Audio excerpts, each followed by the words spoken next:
जिसे हम लोग 3 मिनट प्रोग्राम कहते हैं। इसका मोटो क्या है कि आपके अंदर का एक रिसर्च बाहर निकालना, आपके अंदर के स्टेटमेंट्स को बाहर निकालना, आपको थोड़ा एंगेज रखना, उससे ज़्यादा एजुकेट करना, और साथ में जो हेजिटेशन है कि सामने आप अपनी बात कहने में जो हिचकिचाहट है उसको दूर करना। जिस क्लास के स्टूडेंट्स के साथ आप पढ़ते हैं उन्हीं को आप एक प्रकार से एड्रेस करना, और जब एड्रेस करके दूसरे का सुनेंगे तो आपको लगेगा कि इसका रिसर्च और बेहतर है और इसमें इंफॉर्मेशन भी बहुत बेहतर है जो आपकी तैयारी में काम आता है। तो जो स्टूडेंट्स या जो एस्पिरेंट्स कहिए काम करके आया है, वो आज वो काम पहले तो किया अकेले, लेकिन अब क्लास में अगर एड्रेस किया है तो वो सारे लोगों को यह जानकारी दे रहा है। तो उसका फ़ायदा ये होता है कि मल्टीप्लाई में इंफॉर्मेशन जो है आती है। कोई भारत अमेरिका संबंधों पे काम करेगा तो कोई चाइना के साथ, कोई दक्षिण एशिया में कुछ है, कोई किसी सब्जेक्ट में जाकर के कुछ काम करेगा तो कुछ न कुछ आपको 3 मिनट में बोल के वो समझाएगा। तो इस 3 मिनट प्रोग्राम का जो हमारा उद्देश्य था कि रोज़ हम ही पढ़ाते रहते हैं, तो सैटरडे को थोड़ी आपकी बात सुनने का मौका मिलता है कि बाकी दिनों में आपने किस सब्जेक्ट पे काम किया है, कैसे काम किया है, कैसे सोचते हैं, कैसे एक्सप्रेशन देते हैं, ताकि कुछ काम जब प्रीलिम्स और मेंस के बाद बचा होता है जैसे इंटरव्यू वगैरह, तो उस दौर तक पहुंचते पहुंचते आप अपने पर्सनालिटी डेवलपमेंट के मामले में और इंटरव्यू की स्किल को लेकर के और कन्वर्सेशन के मामले में, या यूँ कहा जाए कि किसी के सामने डाइस पे खड़ा होकर बोलने के मामले में कंप्लीटली बेटर हो जाएं। क्योंकि यह मतलब कहते हैं एक दिन का नतीजा नहीं होता है, व्यक्तित्व एक दिन में नहीं बनता, पर्सनालिटी डेवलपमेंट कई दिनों का एक प्रकार से रिजल्ट होता है। तो यही इसका उद्देश्य है। ठीक है। Good morning, everyone. My name is Riya Shah, and today I thank Sir for the opportunity of 3-minute programs. So, for today, my topic is gender parity. So, recently I heard in news that gender gap report has been given by the UNESCO 2023. So, for today, my topic will be gender parity. First of all, let us know what is gender parity. So, gender parity is nothing but only the countries which have the higher percentage of equality in men and women. So recently the report said that India has 127th rank right now, which India has improved slightly. It has improved 8th rank, out of 146 it is standing at 127.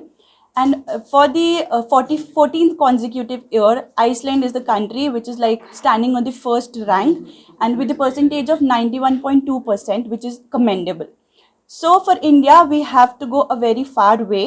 So first of all, also we need to understand what is the right now the global aspect, a global gap report of 2023, globally the countries, what is in the globally all the countries accumulating themselves having the complete percentage of themselves, it is 68.2% right now, globally, because that is the parity of each and every country. So we have still 30 to 32% of disparity, which means we have to go little very far away. As per the report, it is 131 years which will take us to become fully parity, or will be having full gender parity in every country.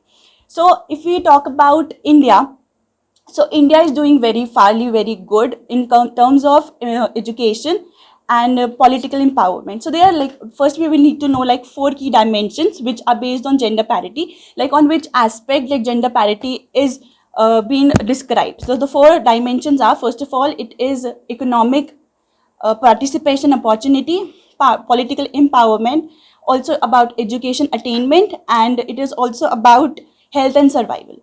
So India is doing fairly well in education, political empowerment. So after 73rd and 74th amendment also, it was 40% of representation of women has been seen. But still we have to go far in parliamentarians, because it's just 15.1% parliament women's participation in parliamentary.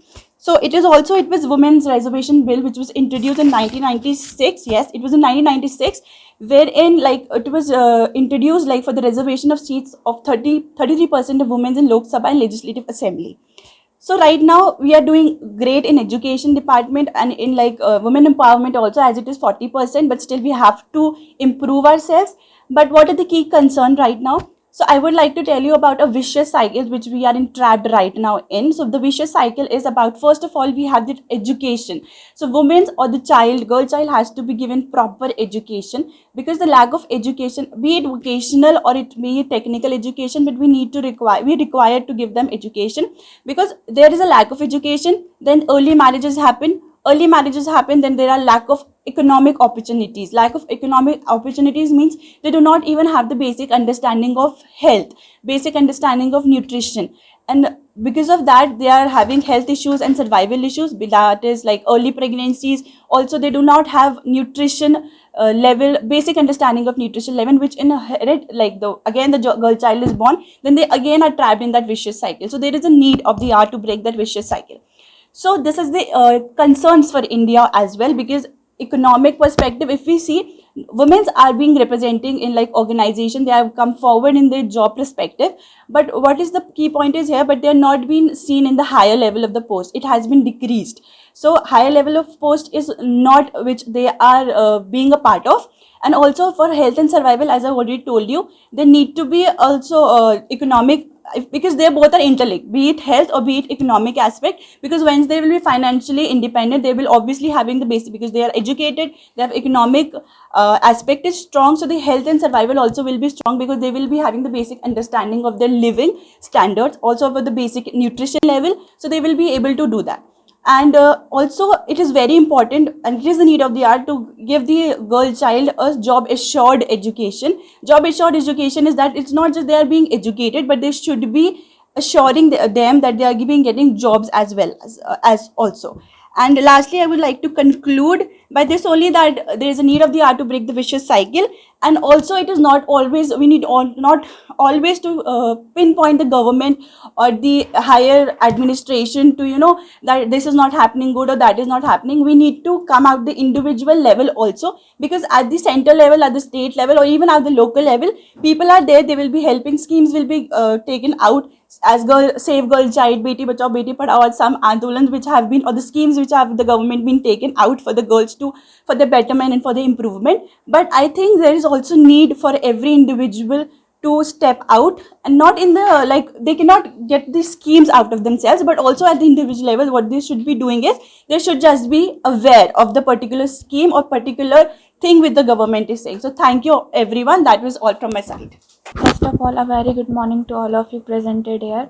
Myself Vaishnavi, and today I am here with the topic how secularism is the hallmark of Indian culture and religion. So basically secularism refers to the equal status in India, impartially or non-interference by the government of country in matters of religion, guiding principles in impartiality in the religion of matter, proclaimed in the amended religious matters.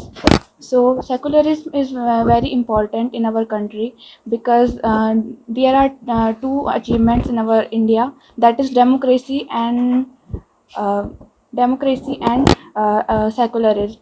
So these two achievements have stood the test of India and set the goal of the nation on religious and political fronts. The state remaining free from religious obligation can take a tolerant attitude towards being the people, and the secularism in India is positive as well as for our religion. In this age of universal brotherhood, it is we are marching on the goal of becoming absolutely concept of theocracy. In my views, different castes, different creeds, and different religion in India, thou are only one heart, that is Indian, in which it not matter what their face may look like. A country with such variability is still bounded strongly due to its culture and respect for others. Indian culture is a thread that binds up different colored flower to make up a beautiful garland, and secularism is the last note thread that which completes the garland and does not let any lower fall on any of it. So it is essential for the Indian state to be secular. For a democracy to work well, it is very important that the government should be treated all the citizens equally. Among Indians, there are many peoples, almost all are important, are all of important religions. So, in my views, we should the democracy should treat them equally. From these views, I am concluding my speech. Thank you. Good morning, one and present here. I am Ritanshi Rawat and I will be discussing about the G7 summit. The Group of Seven, the G7, is an intergovernmental political form grouping of the 7 world's economic countries: Canada, Paris, France, Italy, Japan, United Kingdom, United States, and the European Union. The European Union is not a non-enumerated member of it. This year, the theme of the G7 summit was the rule of the law. The G7 was first held in 1975 at Paris and was initiated of the French President Valéry Giscard and Chancellor Helmut Schmidt. Every year this is held. This year it was held in 19th to 21st May at Hiroshima city of Hiroshima Prefecture. The G7 provides global leadership and serves as a powerful catalyst and issues that are later taken by the other members of the G7 summit. The G7 brings together the world's advanced economic influence, global trends, and tackle precise and cross-cutting issues, as well as emergent global crises. The G7 has strengthened international economic and security policies, advanced discussion of the global issues, including climate changes and gender equality.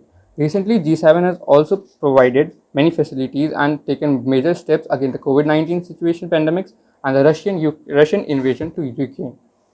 Leaders of G7 countries joined in Hiroshima city this year to discuss on number of challenges and peace and prosperity facing the global crisis. The issues discussed included Russian invasion in Ukraine, effects of international crisis, climate changes, COVID-19 and other geopolitical issues. Representation of other states and international organizations are often invited and guests, with Russia having the membership of the G7 and was later taken the membership in 2014. After the G7 summit from 16th to 18th of June 2023, the G7 transport ministers meeting was held in Sima city. The G7 minister declaration issued. The declaration is pledging to make coordinated efforts of promoting the use of sustainable aviation fuel, which is made from the plants and waste soil. On 21st June, the G7 foreign ministers was held at London, followed the latest information of China and discussed the response of China on the various global issues. Thank you. सर्वप्रथम सभी को मेरा नमस्कार और जितने यहाँ पर गुरुजन और छात्र संघ मेरे यहाँ पर हैं सभी को मेरा आदर प्रणाम। सर्वप्रथम युवाओं की महान पथ प्रदर्शक स्वामी विवेकानंद जी की स्मरण को करते हुए आज इस सभा में उपस्थित मेरे गुरुजन और अतिथियों को आभार व्यक्त करता हूँ। आज इस कार्यक्रम में पधारे हमारे स्वामी विवेकानंद जी ने एक बात कही है कि वह नास्तिक है जो अपने आप में विश्वास नहीं रखता, और यानी नास्तिक वह नहीं है जो परमात्मा में विश्वास रखता है, या आस्तिक वह नहीं है जो परमात्मा में विश्वास नहीं रखता। सबसे बड़ा आस्थावान वही हो सकता है जिसको खुद में आस्था हो, जो स्वयं की सत्ता से प्रेरित हो, मगर हमारी रूढ़िवादी सोच ने हमारे युवाओं की शक्ति को क्षीण कर दिया है। आज जरूरत है हमें अपने अंदर के सुपर हीरो को जगाने की। एक जागरूक युवा ही दूसरे को जगा सकता है। जैसा कि मचा हुआ अहंकार, छाया हुआ अंधकार, धुंधली दिशाओं में को प्रकाश की जरूरत है। अशांति को मिटाने और शांति को बनाने की प्रकाश की नई क्रांति की जरूरत है। लाखों सियार किंतु सिंह का विकल्प है। शौर्य और स्वाभिमानी इतिहास की जरूरत है।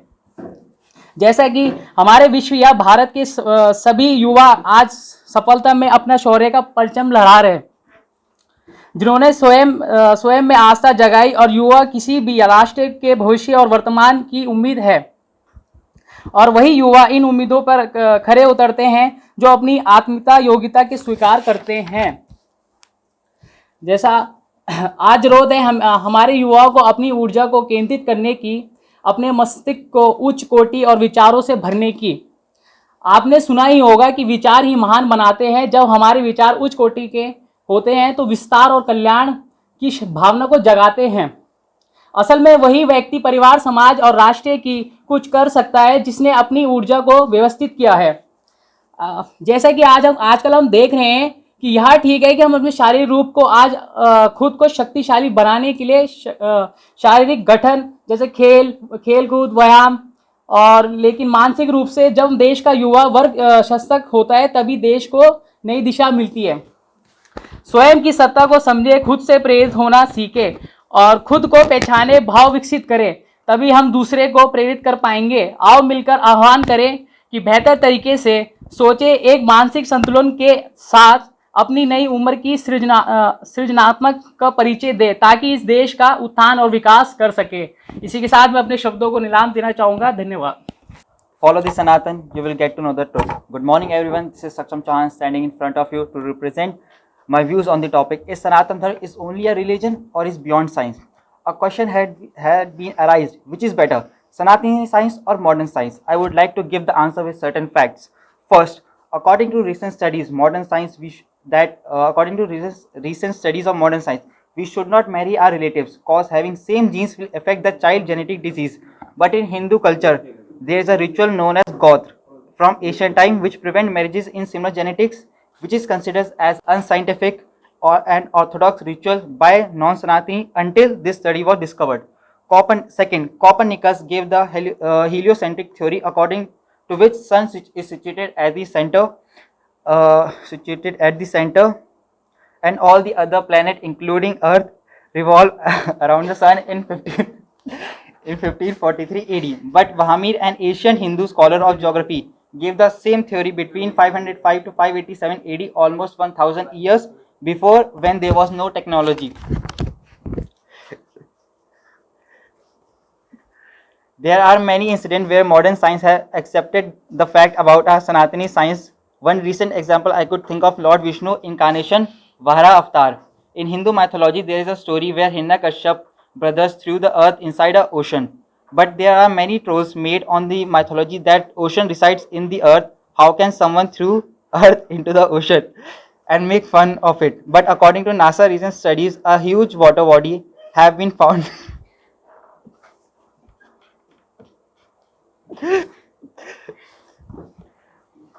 in our solar system, which somehow connect and prove the Vahra Avatar story. Fun fact, Vahra Avatar also shows the earth is round in shape as depicted by the picture of Vahra Avatar carrying round earth on his nose. And modern science used to think that earth is flat. The concept of multiverse, which have recently booming in modern science, was already explained by Lord Vishnu to Lord Brahma in Dwapar Yug millions years ago. To conclude, Sanatan Dharma is beyond science and imagination. Thank you. Good morning everyone, मैं एकता ढेला आप सभी लोगों के सामने e governance यानी electronic governance के बारे में बात करना चाहती हूँ। सबसे पहले तो हम जानते हैं कि इलेक्ट्रॉनिक गवर्नेंस है क्या। इलेक्ट्रॉनिक गवर्नेंस या ई गवर्नेंस का तात्पर्य ICT यानी सूचना और संचार प्रौद्योगिकी के अनुप्रयोग तथा सरकारी कामकाज से है। इसलिए ई गवर्नेंस मूल रूप से स्मार्ट गवर्नेंस की ओर एक कदम है, जिसका अर्थ है सरल, नैतिक, जवाबदेह तथा उत्तरदायी और पारदर्शी शासन। ई गवर्नेंस एक ऐसी सर्विस है जिसमें सभी सरकारी कार्यों को ऑनलाइन सर्विस के द्वारा जनता तक पहुंचाया जाता है। ई गवर्नेंस डाटा को इकट्ठा करने, डिजिटल माध्यम से डाटा एवं सूचनाओं को भेजने, सरकारी कार्यों में तीव्रता लाने और न्याय संगत निर्णय लेने आदि कार्यों में सुविधाजनक भूमिका निभाता है। ई गवर्नेंस के लिए भारत में कई कदम उठाए गए, जिसमें कुछ मुख्य बिंदु इस प्रकार हैं। भारत में सूचना प्रौद्योगिकी और सॉफ्टवेयर विकास पर एक राष्ट्रीय बल की स्थापना 1998 में की गई थी। 1999 में केंद्र में सूचना प्रौद्योगिकी मंत्रालय बनाया गया। सभी केंद्रीय मंत्रालयों और विभागों में कार्यान्वयन के लिए ई गवर्नेंस के लिए 12 सूत्री एजेंडा सूचीबद्ध किया गया था।